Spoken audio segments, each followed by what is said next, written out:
a first-time Cup winner, a championship lead that nearly evaporated overnight, and a fan who thought it was a great idea to run onto the track at an active military base. The NASCAR Cup weekend in San Diego had everything, and then some. Let's break it all down.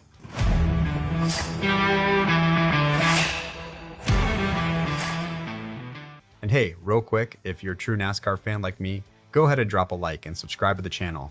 NASCAR Nation news is just getting started.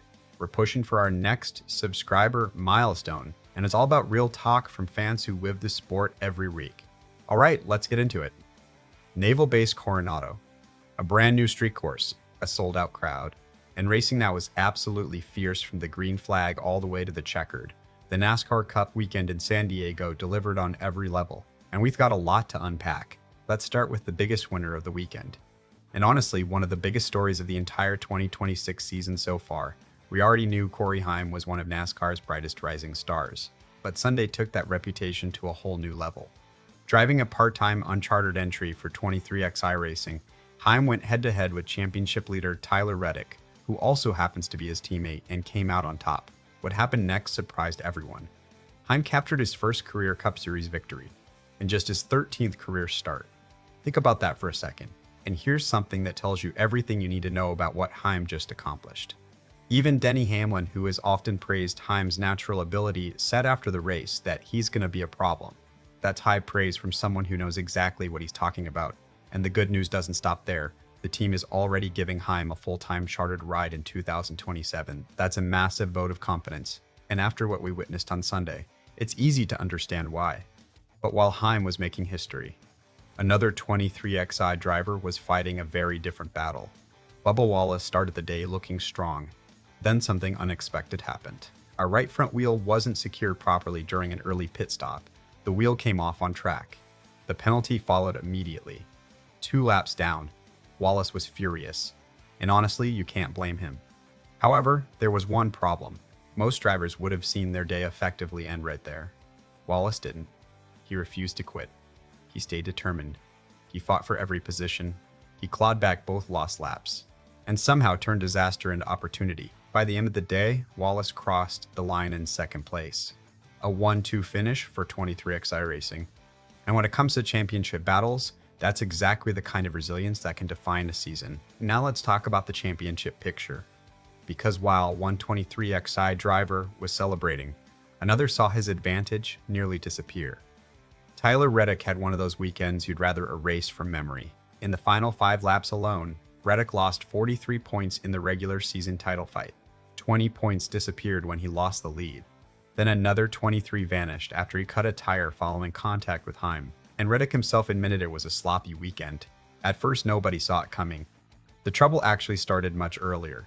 There was an incident in qualifying that sent him to the rear of the field. Then came a mid-race spin. And finally, the clash with Heim while battling for the win. The result? Just 1 month ago, Reddick held a commanding 129-point lead over Denny Hamlin. Now, that lead is down to just 8 points. 8. And here's the scary part. Hamlin actually gained ground at a street course where he expected to lose it. The number 11 JGR Toyota is charging fast. And the number 11 JGR Toyota is charging fast. 45 team cannot afford many more weekends like this one. Now let's shift gears to one of Sunday's biggest surprises. Preece in the number 60 RFK Racing Ford quietly had a massive day. Preece finished 11th on track, but when you look at the points, very few drivers had a better afternoon. He collected 19 out of a possible 20 stage points. That's remarkable, and that's why he's suddenly back inside the top 16. The margin isn't huge, just 5 points above the cut line, but after a difficult month, that's a real lifeline. Meanwhile, the situation for Christopher Bell continues to get more concerning. Since suffering a brutal 63G crash at Michigan that left him with a fractured wrist, Bell has scored just 23 points over the last 3 weeks. Factor in running out of fuel at Pocono, and an engine failure in San Diego, and the slide becomes even more painful. Bell has now fallen outside the top 10 in the standings, and another challenging road course is waiting next. Speaking of drivers fighting to stay alive, AJ Allmendinger continues to quietly put together one of the more impressive seasons in the garage. No shared data, no simulator support, no help from Chevrolet. That's the reality facing the number 16 Kaulig Racing team because of the organization's relationship with Ram and trucks. Yet somehow Allmendinger keeps finding speed. He earned another top 5 finish in San Diego, and now sits just 21 points outside of the chase. With another road course coming next weekend, he has a real chance to close that gap even further. But here's where things get interesting. The same road course opportunity that could help Allmendinger could determine Shane Van Gisbergen's entire season. San Diego was supposed to be a huge opportunity for SVG, a street course, his territory, his specialty. Instead, it turned into a nightmare. SVG scored just 1 point all day, no stage points, no momentum, and then disaster struck. He was caught in a restart pileup near the front of the field. By all accounts, he had nowhere to go. And that's when everything changed. SVG dropped 3 spots in the standings. He now sits 5 points outside the chase. There is only one road course remaining on the 2026 schedule, and it's the final one of the year. If SDG wants to keep his postseason hopes alive, he'll need maximum points. No room for mistakes. Now, about that restart pileup. Let's talk about the driver at the center of it all, Austin Hill. And what makes the story so fascinating is how incredible his weekend looked before everything unraveled. Hill had just delivered an emotional NASCAR O'Reilly Series victory for Richard Childress Racing. He passed Taylor Gray on the final lap. His post-race celebration honored Kyle Busch, and he carried that momentum straight into the Cup race. He qualified 10th, ran near the front, and looked poised for a career-defining weekend. Then something unexpected happened, a restart blunder. While leading, Hill missed the apex entering turn 1. The mistake triggered a crash. Connor Zilisch was eliminated. Shane Van Gisbergen was eliminated.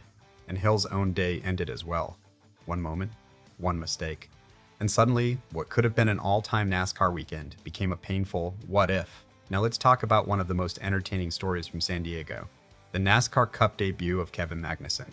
The former Formula One driver seemed to enjoy every second of the experience. He battled throughout the field. He even pitted late for fresh tires to claim the fastest lap bonus. But if you want the full NASCAR experience, you need a rivalry. And Magnussen got one. He became involved in a multi-lap feud with Noah Gragson. The battle escalated. Eventually, Magnussen sent Gragson into the wall. After the race, Gragson confronted him directly. Magnussen didn't seem bothered at all. After everything that happened, he said he'd like another shot at NASCAR. And honestly, based on everything he experienced in San Diego, he seems to fit right in. And finally, we have to talk about this. Even though it didn't happen during the Cup race, during a red flag in Saturday's NASCAR O'Reilly race, an intoxicated fan somehow made his way onto the track.